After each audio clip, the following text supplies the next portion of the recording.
Dengar hai anak tua wasiti ayah kebijak mata.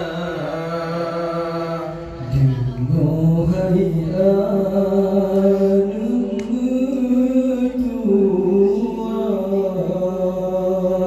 wasiti ayah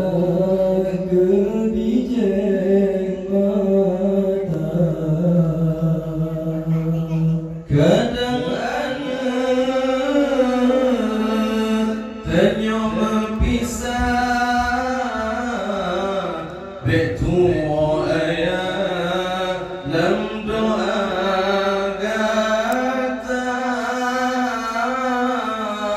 Kadang anak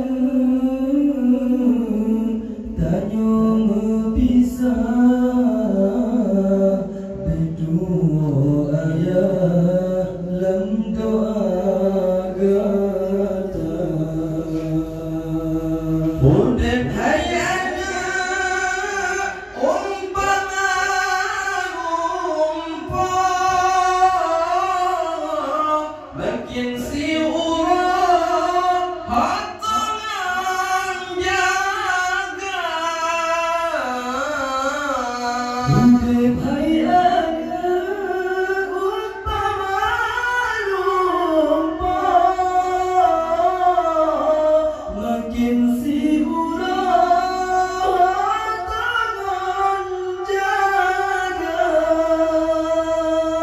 besalah langkai anak terjadi umur sayang merana duduk di yaumil mahsyar. Besalah langkai anak terjadi umur sayang merana duduk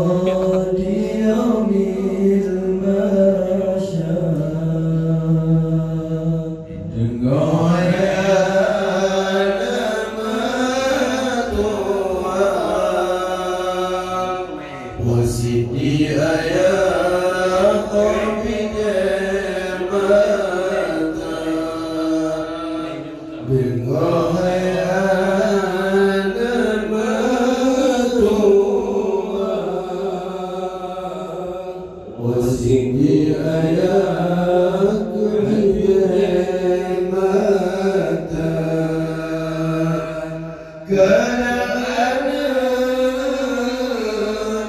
Tanya berpisah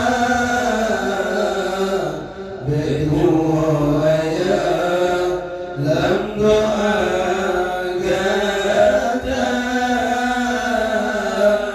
Kadang tanya berpisah betua ayah dalam doa ikut perintah Allah dan Nabi perkara keji pesta keringan. Ikut perintah Allah dan Nabi perkara